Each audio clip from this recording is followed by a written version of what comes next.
মই আপোনালোকক এটা কথাই জনাও, এই পুথিসমূহ আমাৰ নামঘৰত আছিলে।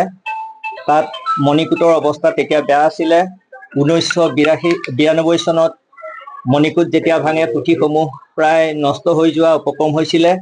তাৰপিছত আমাৰ গাঁৱৰে এজন মোৰ দেউতা লগতে ময়ো থাকি সেই পুথিপাঁজিসমূহ ৰাইজৰ অনুমতি সাপেক্ষে ঘৰলৈ লৈ আহিছিলোঁ। তাক চাফ চিকুণ কৰি ৰাখি পিছত কলাক্ষেত্ৰৰ লগত যোগাযোগ কৰি কলাক্ষেত্ৰৰ পৰা ভূতত্ত্ববিদসকল আহি আমাৰ এই পুথিপাঁজিসমূহ হিচাপ কৰি লৈ যায় আৰু তেওঁলোকে কয় যে আমি আকৌ এইবিলাক ঘূৰাই দিম, যেনেধৰণে নিছোঁ তেনেধৰণে ঘূৰাই দিম। ঠিকে আছে, তেওঁলোকে লৈ গ'ল। 6 মাহমান বা 8 মাহমানৰ পিছত আহি আমাক এই পুথিপাঁজিসমূহ মেডিচিন দি নষ্ট নহ'বৰ কাৰণে ঠিক ঠাক কৰি আকৌ আমাক চঞ্জি দিয়েহি। এতিয়া পুথিপাঁজিসমূহ আমাৰ ঘৰতে সংৰক্ষিত হৈ আছে। ৰাইজে ৰখাৰ অসুবিধা, কোনো গৃহ নাই, কোনো মিউজিয়াম নাই। গতিকে এবাৰ কংগ্ৰেছৰ দিনত এটা গৃহ দিছিলে, মিউজিয়াম বনাই দিছিলে, গ্লাছ আছিলে, ৰদ নাছিলে। হয়তো সেই পুথিপাঁজিসমূহ, সাঁচিপতীয়া পুথিপাঁজিসমূহ, তাম্ৰপত্ৰ আদি চোৰে হয়তো লৈ যাব পাৰে। ৰাইজে তাত থোৱাৰ ইচ্ছা নকৰিলে মই এতিয়া চৰকাৰক অনুৰোধ জনাম যাতে তেখেতসকলে এই সত্ৰখনৰ ৰাইজৰ মুখলৈ চাই পুৰণি সাঁচিপতীয়া পুথি সংৰক্ষণৰ ব্যৱস্থা কৰাৰ ব্যৱস্থা কৰি দিয়ে, তাৰে মই অনুৰোধ থাকিল। কিমান চনৰ পৰা এই পুথিসমূহ আপোনালোকে এইদৰে সংৰক্ষণ কৰি আছে?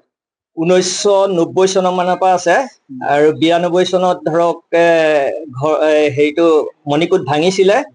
তাৰপিছৰ পৰাই আমাৰ তাত আছে। দেউতা স্বৰ্গগামী হ'ল, এতিয়া তাৰপিছত মোৰ হাতত এই বস্তুখিনি আছে। আপোনাৰ পিতৃৰ নামটো কি? মোৰ পিতৃৰ নাম শ্ৰী মোহন চন্দ্ৰ শৰ্মা আৰু মই তেখেতৰ ল'ৰা মনোৰঞ্জন শৰ্মা। তেখেতৰ এটা সপোন আছিল, তেখেতে এটা মিউজিয়ামো আচলতে তেওঁলোকে বনাইছিলে সেই পুথিপাঁজিসমূহ সংৰক্ষণ কৰাৰ ক্ষেত্ৰত, কিন্তু আজিলৈকে কাৰ্যক্ৰম হৈ নুঠিলে। দেউতাৰ সপোনটো ডাঙৰ আছিলে। দেউতাই ভাবিছিলে গাঁৱত কিমানখিনি কাম কৰিব পাৰোঁ, ঘৰৰ কোনো চিন্তা কৰা নাছিলে।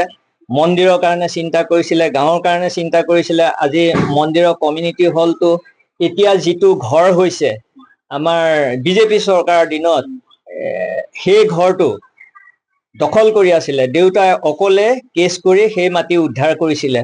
দেউতাৰ ৰাইজৰ কাৰণে নিজৰ জীৱন দিব পাৰে, সত্ৰৰ কাৰণে। কি ক'ব চৰকাৰক? চৰকাৰক মই এটাই অনুৰোধ কৰিম, এই সকলোবিলাক আৰু মাটি দখলত আছে বৰ্তমান সত্ৰৰ মাটি, চৰকাৰে চকু কাণ দি যাতে এইখিনি উদ্ধাৰ কৰি দিয়ে।